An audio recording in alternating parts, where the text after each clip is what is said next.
semuanya, perkenalkan kami dari kelompok 5 akan mempresentasikan hasil kerja kelompok kami.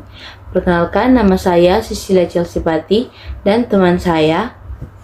Perkenalkan, nama saya Aurelia Ratumbale.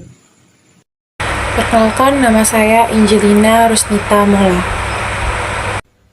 Perkenalkan, nama saya Kausim Takraninea. Perkenalkan, nama saya Mario Franco Lisianti Suda. Perkenalkan, nama saya Joseph Pasera Klori. Perkenalkan, nama saya Sabta Timothy Suarjana. Nama saya Emanuela Natalia. Halo, perkenalkan, nama saya Ridho Rihi. Di sini kami akan membahas peran kimia dalam pengelolaan limbah tambang dan kami berfokus pada pertambangan batubara, yaitu studi kasus pengelolaan air asam tambang di PT Bumi Rantau Energi di Kalimantan Selatan.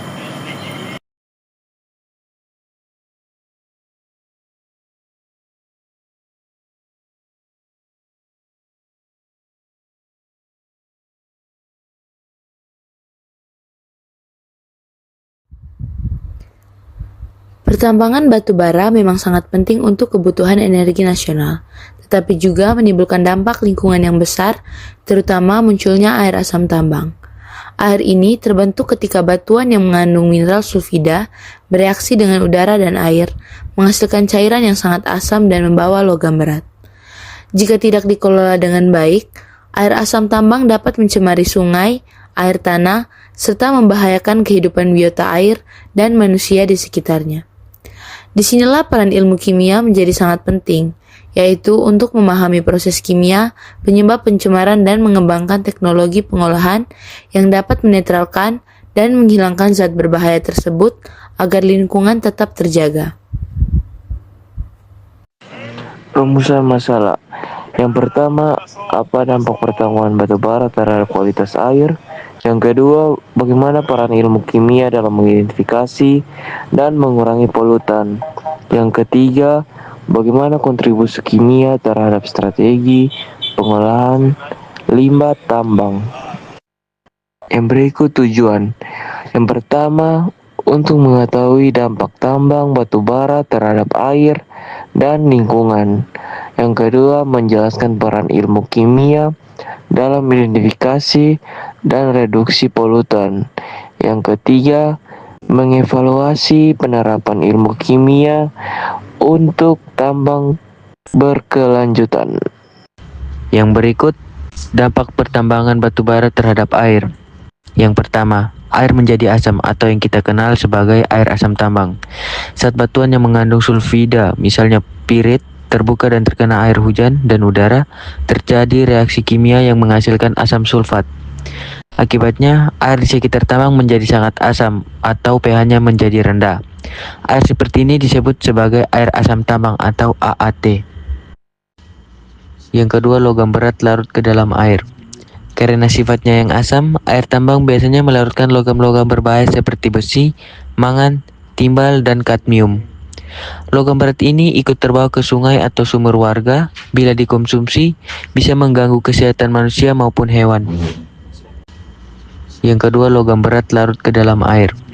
Karena sifatnya yang asam, air tambang biasanya melarutkan logam-logam berbahaya seperti besi, mangan, timbal, dan kadmium.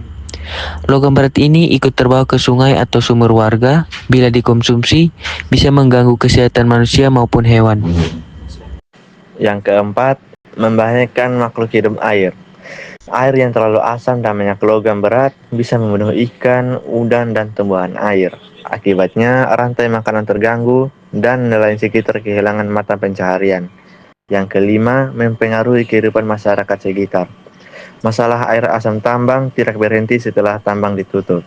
Reaksi kimia di bawah batuan masih terus terjadi sehingga pencemaran bisa berlangsung bertahun-tahun. Peran ilmu kimia dalam mengidentifikasi dan mengurangi polutan. Yang pertama, ilmu kimia membantu mengenali jenis polutan. Dalam kegiatan tambang batu bara, banyak zat berbahaya dilepaskan ke udara, air, dan tanah.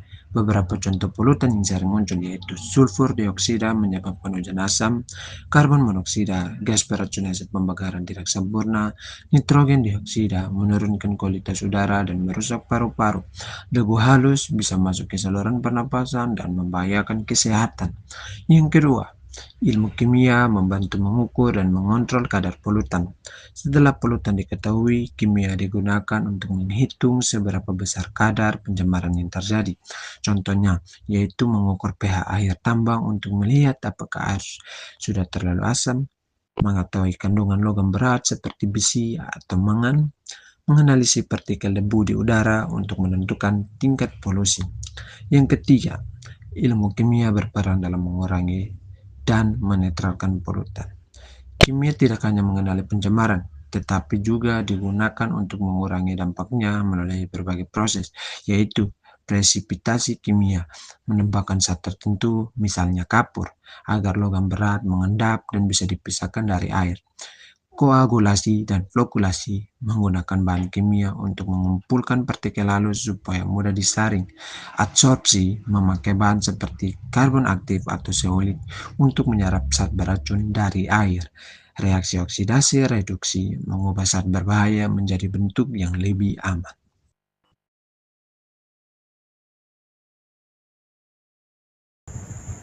Kontribusi kimia terhadap pengolahan limbah tambang. Yang pertama, ilmu kimia sebagai dasar strategi pengolahan. Ilmu kimia memiliki peran penting dalam membantu perusahaan tambang mengelola limbah agar sesuai dengan prinsip pertambangan yang berkelanjutan dan baku mutu lingkungan. Dengan kimia, kita bisa mengidentifikasi dan menganalisis zat pencemar seperti logam berat, sulfur, dan senyawa organik, lalu menentukan karakteristik kimia limbah tambang menggunakan metode analisis seperti spektrofotometri, kromatografi, atau titrasi kimia.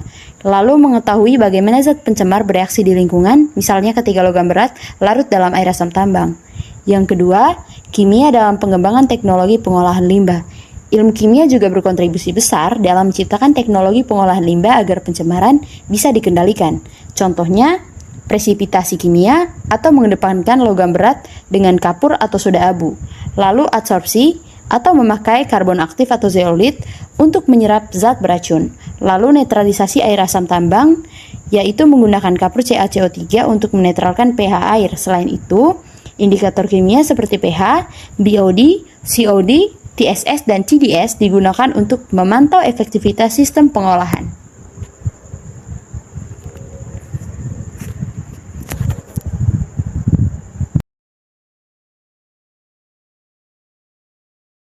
Kemudian, kontribusi kimia terhadap pengelolaan limbah tambang yang ketiga adalah kimia mendorong konsep minimisasi limbah. Jadi, konsep pengelolaan limbah sekarang tidak lagi hanya fokus pada mengolah limbah yang sudah jadi, tetapi juga mencegah limbah sejak awal. Ilmu kimia yang menjadi dasar dari strategi ini melalui yang pertama, reduksi di sumber, yakni mengurangi bahan kimia berbahaya sebelum digunakan. Yang kedua, pemanfaatan limbah, yaitu dengan mengubah limbah menjadi bahan yang bisa digunakan kembali. Reuse, recycle, and recovery. Dan yang ketiga, optimalisasi proses kimia produksi agar lebih efisien dan menghasilkan sisa limbah yang sedikit. Kontribusi kimia terhadap pengelolaan limbah tambang yang keempat adalah kimia dalam tahapan pengelolaan limbah. Berdasarkan prinsip kimia, pengolahan air limbah dilakukan dengan dua cara utama. Yang pertama, upaya preventif atau pencegahan sebelum limbah terbentuk, dilakukan untuk mengurangi volume air limbah dengan mendaur ulang air dan memisahkan aliran limbah. Juga untuk mengurangi konsentrasi zat berbahaya dengan memodifikasi proses produksi. Kemudian upaya yang kedua adalah upaya kuartif atau pengolahan setelah limbah terbentuk.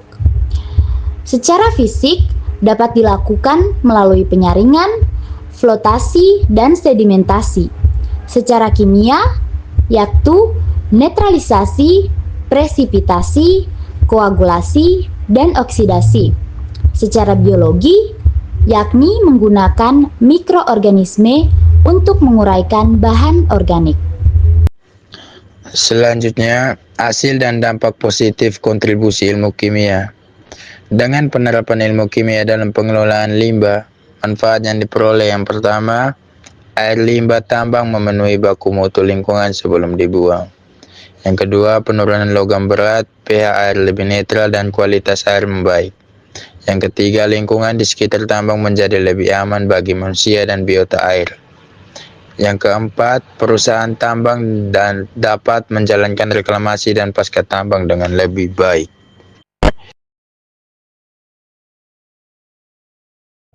Oke, baik. Di sini saya akan menjelaskan peran ilmu kimia dalam pertambangan berkelanjutan. Yang pertama, menganalisis dampak lingkungan, yaitu kimia membantu mengetahui jenis dan kadar pencemar dari kegiatan tambang, air, tanah, udara.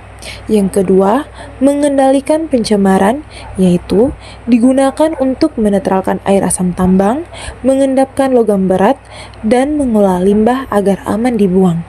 Yang ketiga, mendukung prinsip 3R, yaitu reduce, reuse, recycle, yang dimana kimia berperan dalam mengurangi limbah, memanfaatkan kembali air, serta mendaur ulang bahan tambang dan lumpur. Yang keempat, mengembangkan teknologi ramah lingkungan, yaitu contohnya bioremediasi, elektrokoagulasi, dan penggunaan bahan kimia alami untuk mengolah limbah. Yang kelima, pemulihan lahan pasca tambang, yang dimana menetralisasi tanah asam, menambah unsur hara, dan memastikan kondisi tanah serta air aman untuk kehidupan. Sekian dan terima kasih.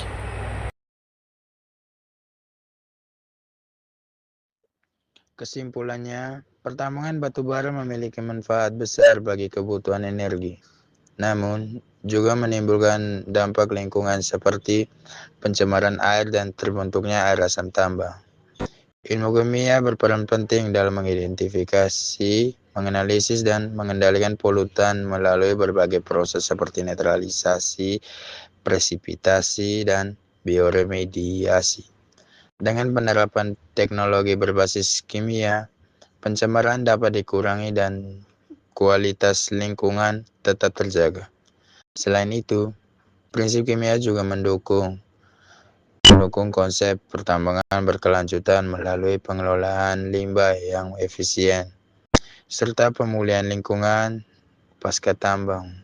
Dengan demikian, ilmu kimia menjadi kunci utama dalam menciptakan kegiatan pertambangan yang aman, ramah lingkungan, dan berkelanjutan.